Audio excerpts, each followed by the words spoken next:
오늘 우리에게 주시는 하나님의 말씀은 요한복음 7장 37절에서 39절 이렇게 세 절만 함께 봉독하시겠습니다. 요한복음 7장 37절에서 39절입니다.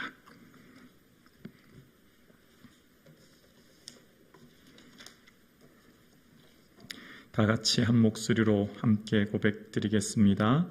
명절 끝날 곧 큰 날에 예수께서 서서 외쳐 이르시되 누구든지 목마르거든 내게로 와서 마시라. 나를 믿는 자는 성경의 이름과 같이 그 배에서 생수의 강이 흘러나오리라 하시니 이는 그를 믿는 자들이 받을 성령을 가르쳐 말씀하신 것이라. 예수께서 아직 영광을 받지 아니하셨으므로 성령이 아직 그들에게 계시지 아니하시더라. 아멘. 우리 하나님 기뻐하시는 찬양 함께 들으시겠습니다. 288장 288장 예수를 나의 구주 삼고 우리 찬양 드리겠습니다.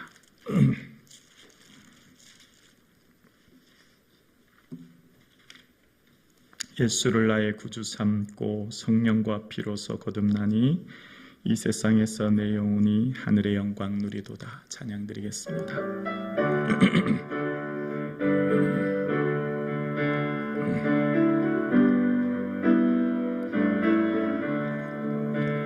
예수를 너의 구주 삼고 성령과 피로서 거듭나니 이 세상에서 내 영혼이 하늘의 영광 누리도다. 이것이 나의 간증이요 이것이 나의 찬송일세. 나 사는 동안 끊임없이 그들을 찬송하리로다. 온전히 주께 맡긴 내 영 사랑의 음성을 듣는 중에 천사들 왕래하는 것과 하늘의 영광 보리로다멘. 이것이 나의 간증이요 이것이 나의 찬송일세. 나 사는 동안 끊임없이 그들을 찬송하. 주 안의 기쁨 누림으로 주 안의 기쁨 누림으로 마음을 풍랑이 잔잔하니 세상과 나는 간 것 없고 구속한 주만 보이도다. 이것이 나의 간증이요 이것이 나의 찬송일세. 나 사는 동안 끊임없이 그 주를 찬송하리로다. 아멘. 우리 445장 태산을 넘어 험곡에 가도 찬양 드리겠습니다. 445장입니다.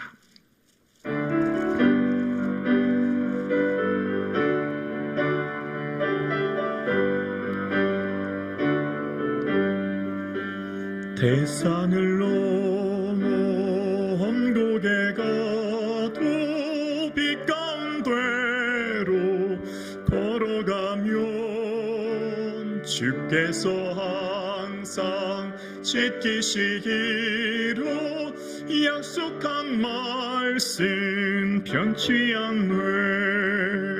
하늘의 영광 하늘의 영광 나의 맘속에 차고도 넘쳐 할렐루야를 힘차게 불러 영원히 주를 찬양하리.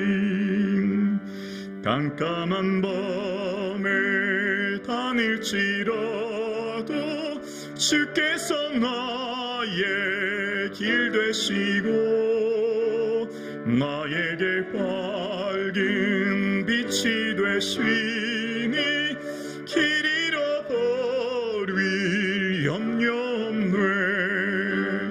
하늘의 영광 나의 맘속에 차고도 넘쳐 할렐루야를 힘차게 불러 영원히 주를 찬양. 광명한 그 빛 마음에 받아 찬란한 천국 바라보고 할렐루야를 힘차게 불러 연하다 빛에 걸어가리. 하늘의 영광 나의 맘속에 차고도 넘쳐 할렐루야를 힘차게 불러 주를. 태산을 넘어 험곡에 가도 태산을 넘어 험곡에 가도 대로 걸어가면 주께서 항상 지키시기로 약속한 말씀 변치 않네. 하늘의 영광 나의 맘속에 차고도 넘쳐 할렐루야를 힘차게 불러 영원히 주를. 깜깜한 밤에 다닐지라도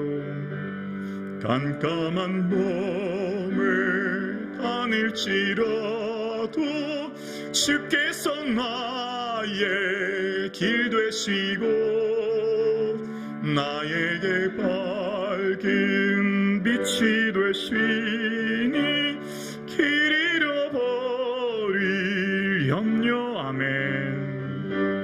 하늘의 영광 나의 맘속에 차고도 넘쳐 할렐루야를 힘차게 불러 영원히 주를 광명한 그 빛 마음에 받아 찬란한 천국 바라보고 할렐루야를 힘차게 불러 날마다 빛되고 하늘의 영광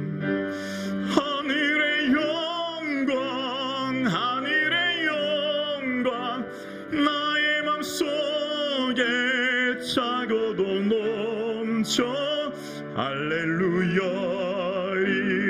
힘차게 불러 영원히 주를 찬양하리.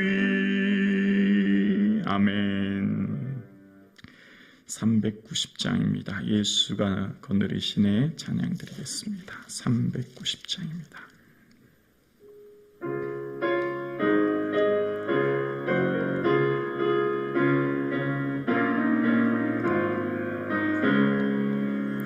예수가 거느리시니 즐겁고 평안하구나. 주야의 자고 깨는 것 예수가 거느리시네. 주 나랑 항상 돌보시고 날 친히 거느리시네. 주 나를 항상 돌보시고 날 친히 거느리시. 때때로 괴로움당하면 때때로 괴로움당하면 때때로 기쁨 누리네. 풍파 중에 지키시고 평안히 인도하시네. 주 나를 항상 돌보시고 날 친히 거느리시네. 주 나를 항상 돌보시고 날 친히 거느리시네. 내 주의 손을 붙잡고 천국에 올라가겠네. 괴로우나 즐거우나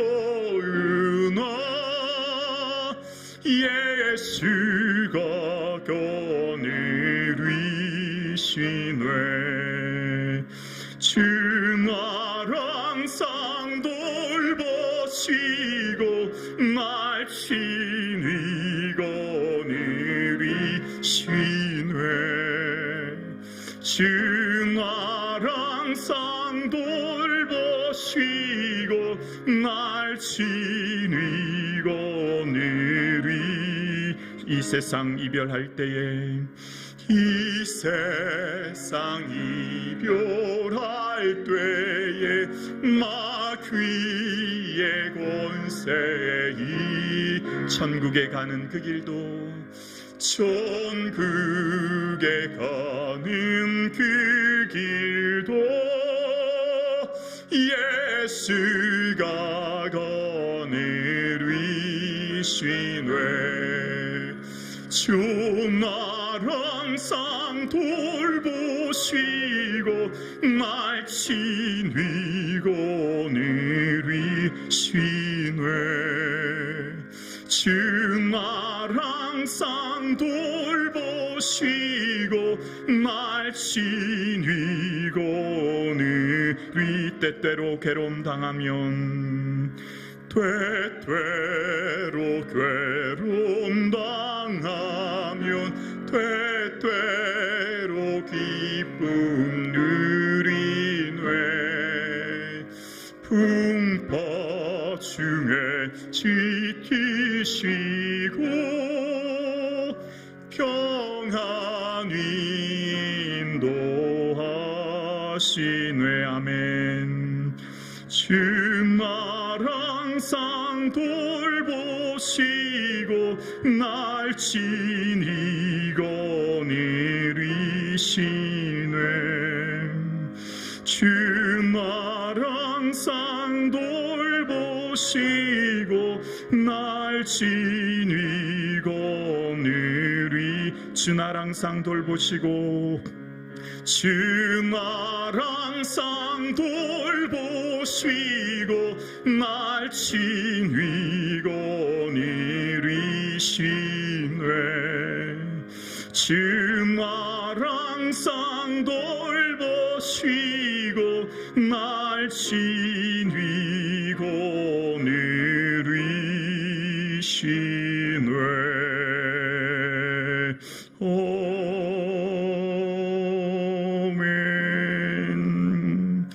살아계신 아버지 하나님, 오늘 고개 숙인 우리 모든 성도님들의 심령마다 성령의 권능으로 충만하게 하여 주옵소서. 지치고 곤고한 영혼들마다 새 힘과 능력을 충만히 부어 주옵소서. 간절한 기도와 소원을 아시는 주님, 지치지 않고 주를 바라보는 거룩한 종들 되어지게 하시사 하나님의 때에 다 응답되어지는 은혜를 누리게 하여 주옵소서. 예수님 이름으로 기도드리옵나이다. 아멘. 오늘 예배드리시는 사랑하는 성도님들의 심령마다 예수님의 주시는 기쁨과 은혜가 충만하기를 주님의 이름으로 축복합니다. 아멘. 사랑하는 성도님, 이 땅을 살면서 하나님의 영광을 돌리며 살 수 있는 비결, 성도답게, 하나님 자녀답게 살 수 있는 비결이 무엇이 있을까요? 우리의 인생살이가 지치고 힘들 때가 많은 것이 사실입니다.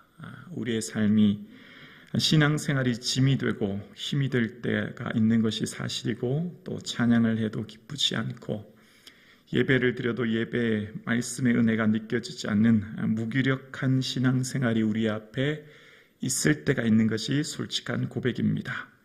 인생살이가 지치고 힘들어 신앙생활 그 자체가 우리에게 무거운 짐, 부담이 될 때가 참 많은 것을 보게 되어집니다.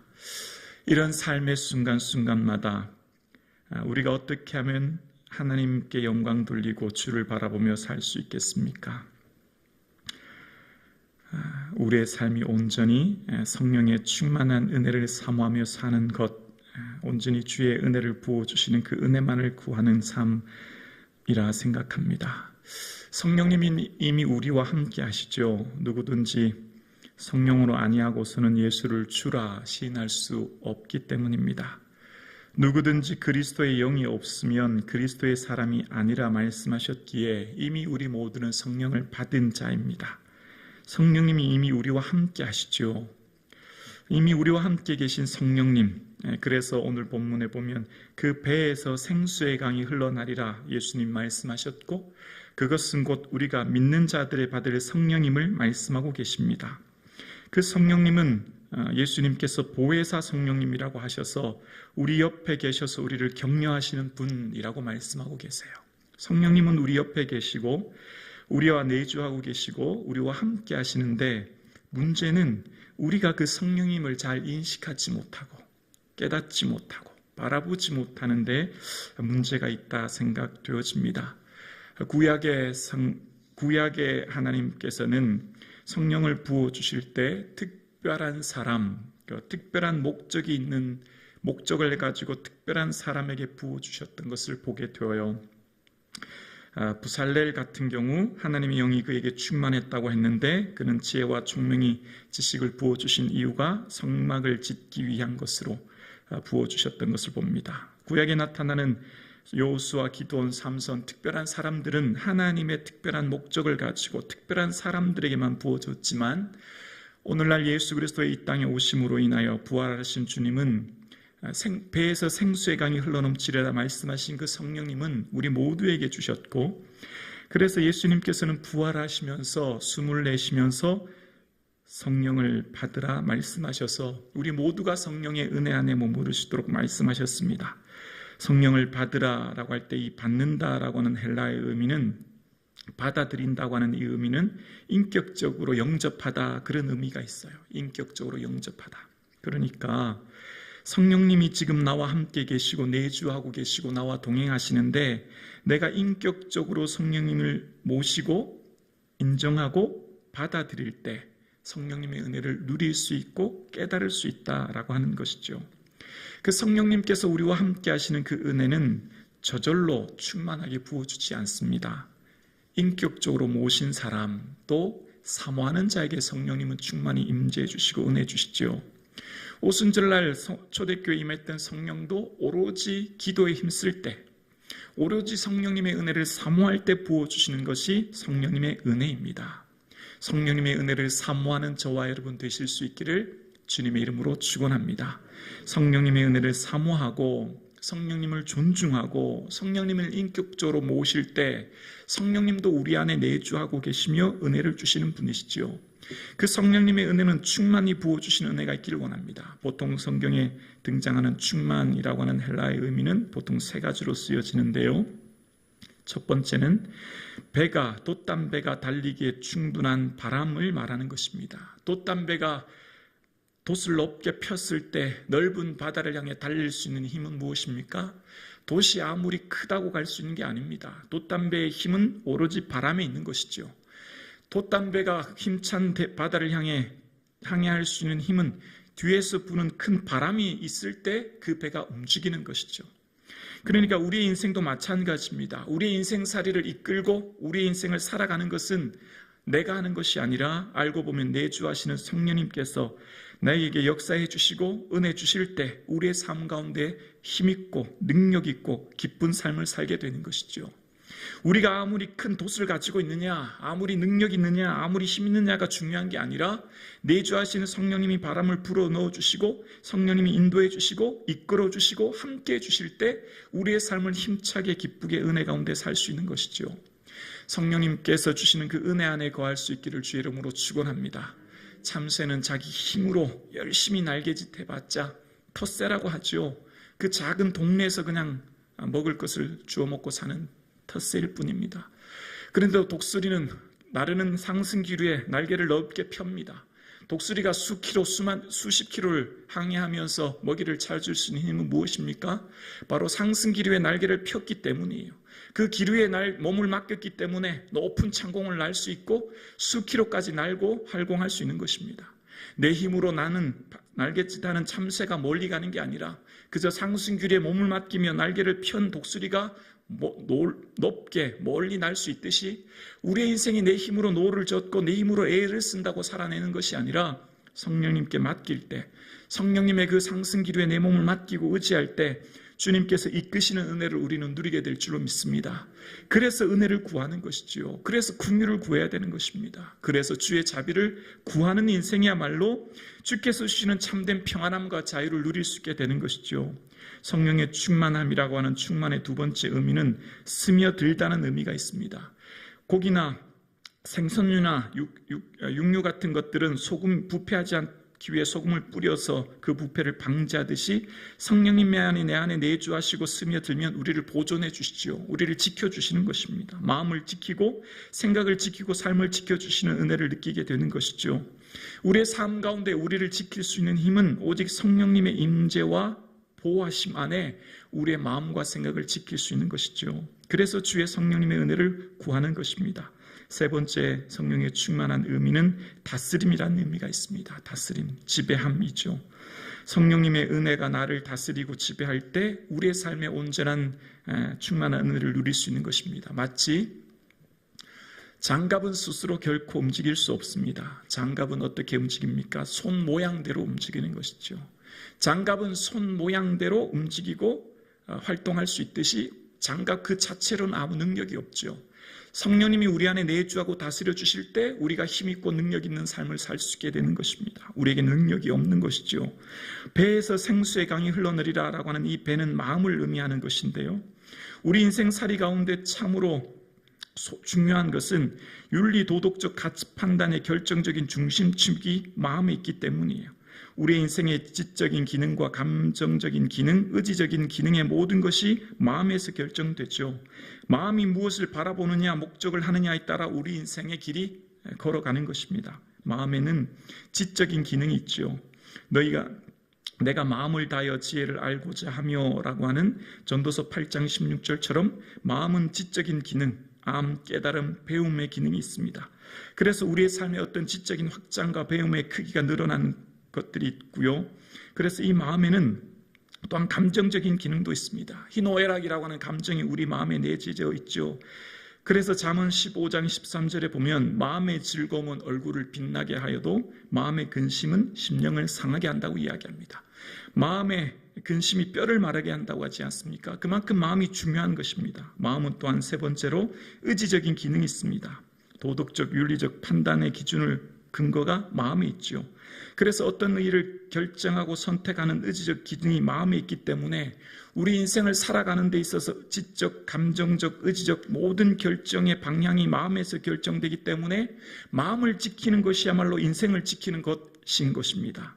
그래서 우리 삶 가운데 내가 범죄하지 아니하리여 주의 말씀을 내 마음에 두었나이다. 시편 119편 11절 기자의 고백처럼 우리 인생살이 가운데 우리의 마음을 지킬 수 있는 것이 오직 말씀인 줄로 믿습니다. 왜냐하면 우리의 마음은 심히 만물보다 거짓되고 부패한 것이 마음이기 때문입니다. 우리의 마음에서 나오는 것이 악한 생각, 살인, 간음, 음란, 도둑질이기 때문인 것입니다. 마음에서 수많은 것들이 나오는데 그 마음을 온전히 지키는 것이 말씀이고 그 마음을 지킬 수 있는 힘이 온전히 성령의 다스림 안에 있을 때만 가능한 것이죠. 성령의 다스림의 은혜 안에 거할 수 있는 은혜가 저와 여러분의 삶 가운데 있을 수 있기를 주의 이름으로 축원합니다. 성령님이 마음을 다스려 주실 때 우리 인생을 지킬 수 있고 우리 생각 속에 불쑥 일어나는 원망과 불평과 상한 쓴뿌리를 우리 마음의 온전한 성령의 다스림으로 지킬 수 있는 것이죠. 우리 인생을 살이가 우리를 힘들게 하는 것은 무엇일까요? 결국 마음을 지키지 못한 것 아닐까요? 내 속에서 일어나는 수많은 생각들, 마음이라고 하는 큰 기둥이 있다면 생각은 그 기둥에 나오는 곁가지지 않습니까? 그 생각이 우리를 힘들고 고통스럽게 하는 것이죠. 어떤 성도님과 전화하고 만나면 힘이 막 납니다. 용기가 생기고 은혜가 되고 기쁘고 감사해요. 어떤 성도님들하고 만나면 통화하면 마음이 너무 힘들고 괴로워요. 그냥 몸에 힘이 쭉 빠지는 것 같아요. 하루 종일 힘이 들어요. 어떤 성도님들하고 만나고 전화하면 힘이 나고 위로를 얻고 기쁨을 느끼는데 왜 어떤 성도님하고 전화하면 힘이 빠지고 힘들고 어려울까요? 여러분은 그런 분 안 계십니까? 어떤 분을 만나면 힘이 나고 기쁘고 즐거워요. 근데 어떤 분 만나면 너무너무 마음이 괴롭고 힘들어요. 그 이유가 무엇일까요? 그분과 내 마음이 맞지 않기 때문 아닙니까? 마음이 서로 맞지 않을 때 우리 마음이 힘들고 어려운 것이죠. 왜 그럴까요? 성령님이 우리는 모두가 영적인 존재이지 않습니까? 우리의 영은 성령의 온전한 다스림 안에 있을 때 참된 그 안에 평안과 기쁨을 누릴 수 있고 우리 마음속에 있는 참된 은혜를 누릴 수 있게 되는 것이죠. 그런데 우리의 마음에는 누구나 다 이런 연약함이 있기 때문에 성령님의 은혜를 사모하며 살아갈 때 참된 기쁨을 누리게 되는 것이죠. 사랑하는 성도님, 여러분의 삶은 어떻습니까? 여러분이 만나는 사람이 여러분을 통해 기쁨을 누리고 자유를 누리고 평안을 누리고 소망을 누리십니까? 아니면 여러분을 만나는 사람이 여러분을 만나면 낙심하게 되고 부정적이 되고 마음이 상처가 나고 아픔이 생기게 되어지십니까? 여러분, 우리가 만나는 사람이 나를 통해 위로를 얻고 소망을 얻고 힘을 얻는 역사가 있기를 주의 이름으로 축원합니다.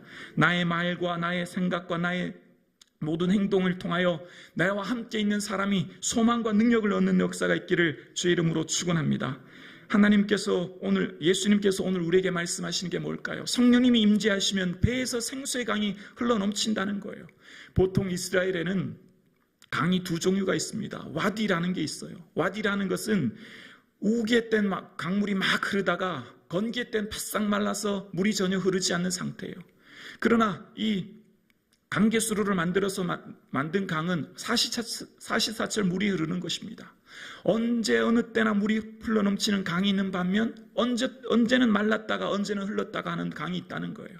우리의 삶도 마찬가지라 생각해요. 어떤 때는 기뻤다가 즐거울 때도 있지만 어떨 때는 힘들고 지칠 때가 있는 이유가 무엇일까요?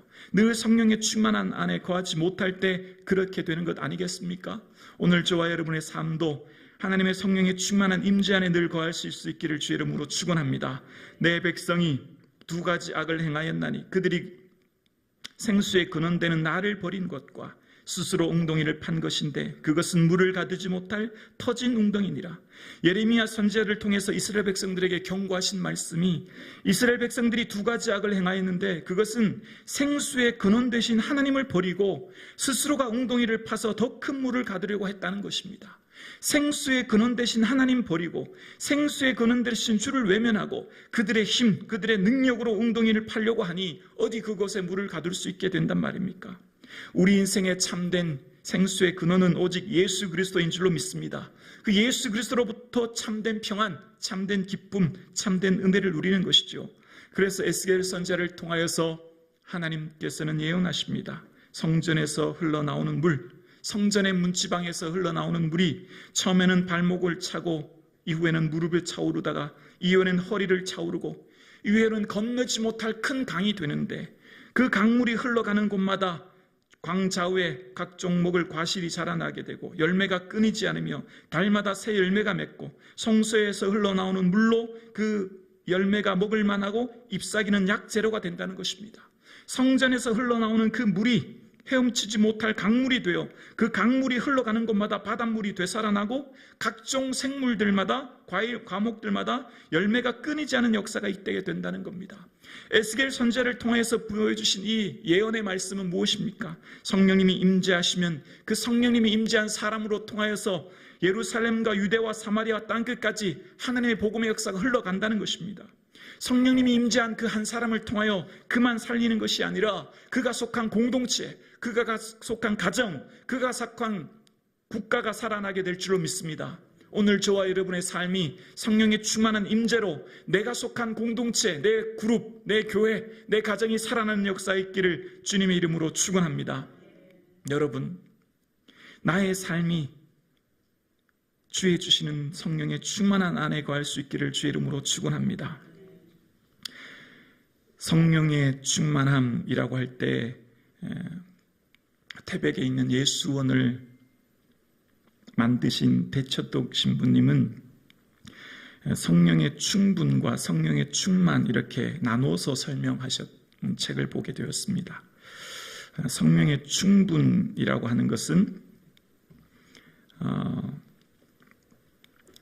성령의 내적인 역사로 말미암아 마치 포도나무가 그 안에 진액이 가득 차서 늘 사시사철 흘러 넘치는 것처럼 성령의 임재하심으로 인하여 성품이 변화되어지고 그것으로 인하여 열매가 풍성히 맺혀지는 상태가 있는 반면 또 다른 성령의 임재로 말미암아 그것은 성령의 은사들을 경험합니다.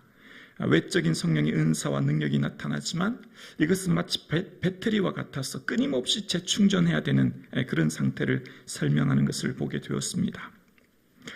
성령님의 임재는 고린도전서 12장 말씀처럼 각가지 은사들이 있죠. 방언, 예언, 통변, 병 고치는 은사, 영들 분별, 많은 은사가 있습니다. 그런데 고린도전서 12장에 보면 분명히 말씀하는 것 한 가지가 있어요. 더 큰 은사를 사모하라는 거예요. 더 큰 은사. 그것은 뭘까요? 바로 그 다음 구절인 고린도전서 13장 1절에 소개하는 거예요.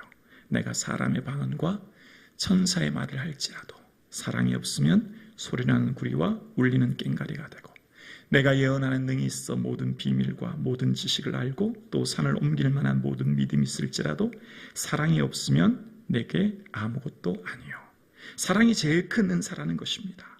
그런데 그 사랑이 제일 큰 은사의 첫 번째 덕목이 뭘까요? 사랑은 오래 참고 라는 거예요. 오래 참고. 오래 참는 성도님들 보게 되었습니다. 오래 참는 성도님. 속상하고 힘들어요. 그런데 참고 계신 거예요. 견디는 거예요. 말하지도 않으십니다. 나중에 그 사실을 알고 날 때 얼마나 죄송한지 몰라요. 그런데 어떤 성도님은 화가 난다고, 속상하다고 바로 얘기하는 분이 있어요. 바로 표출하는 분이 있어요. 제가 아마 그 후자인 것 같습니다. 저 같은 경우도 그래요. 화가 나면 바로 얘기하고 속상하다고 바로 표현하고 전자 같은 성도님을 만나면요. 이 성도님이 그동안 얼마나 힘들었을까. 이런 힘들고 속상한 일이 있었는데 몇 달 동안 참고 계셨는 성도님을 보면서 너무너무 죄송하기도 하고 미안하기도 하고 오랫동안 참는 거. 그게 성령의 은사죠. 큰 은사예요. 두 번째, 저 같은 경우처럼 막 힘들다고 어렵다고 바로바로 표현하면 그 주변에 있는 사람이 마음이 얼마나 어렵고 힘든지 몰라요. 그런데 성령의 충만함이란 뭘까요? 은사적인 외적인 능력보다 더 중요한 게 있어요. 바로 오래 참는 거죠. 사랑이죠. 사랑은 참고 견디고 인내하는 거죠. 우리의 삶 가운데 성령의 능력은 방언을 하고 계시하고 환상 보고 능력 보고 무슨 철회하고 진정한 성령의 은혜는 뭘까요? 참는 거죠. 오래 견디는 거죠. 그것이 더 큰 성령의 능력인 것이죠. 하나님이 어떤 사람 기뻐하실까요? 어떤 사람이 성령에 충만한 사람일까요? 그렇죠. 힘들고 어려워도 누구에게도 말하지 못하는 나만의 아픔 가지고 내가 그 사람 찾아가서 당장 말할 수도 있고 내가 속상한 것 가지고 당장 이렇게 할 수도 있지만 주님 내 마음 아시겠지. 주님 내 속사정 아시겠지. 그냥 견디는 거예요. 그럼 언젠가는 다 알게 되고 언젠가는 그 속상함 다 깨닫게 되고 지나고 나면 주변에 있는 사람이 더 미안해지죠. 오히려 더 그분이 위대하게 보이는 것이죠. 사랑하는 성도님, 여러분은 어떻습니까? 인생살이가 참 힘들고 어려운 게 뭘까요? 인생살이가 살다 보면 억울한 일이 많고 불평과 원망할 일이 왜 이렇게 많은지 몰라요. 인생살이가 우리를 참 지치고 하고 힘들게 하는 이유는 고난의 문제가 하나 넘어오면 파도처럼 끊임없이 고난이 우리 앞에 닥친다는 거예요. 그리고 특히 우리 신앙생활이 힘든 이유는 뭘까요? 내가 정말 제대로 신앙생활 한번 해보자. 새해에는 제대로 한번 내가 열심히 믿음으로 살아보자. 내가 정말 올해는 더 예수님 위해 살겠다라고 다짐하면 더 큰 시험이 와요. 더 큰 어려움이 와요. 내가 이번에 한 번만은 정말 더 예수님 위해서 기뻐하는 일 위해 노력하자 했으면 그만큼 더 큰 문제가 오더라고요. 제 삶의 제 경험이에요. 이거는 어쩌면 사단은 예수님 더 사랑하는 사람, 예수님 기뻐하는 일에 더 노력하는 사람을 더 넘어뜨려고 하는 것 아닐까 생각해 봅니다. 그냥 가만히 있는 사람, 그러니까 올해도 뭐 될 대로 살아보지 않은 사람 결코 시험에 들지 않습니다. 올해 그냥 특별한 결단 안 하고 특별한 노력 안 하면요, 그 사람에겐 큰 시험이 안 와요. 그런데 내가 좀 더 교회를 위해, 예수님 위해, 피로값 주신 주의 은혜를 위해 더 노력하려고 애쓰면 더 큰 시험이 오는 것을 저는 경험하고 그런 성도님을 보게 되어요.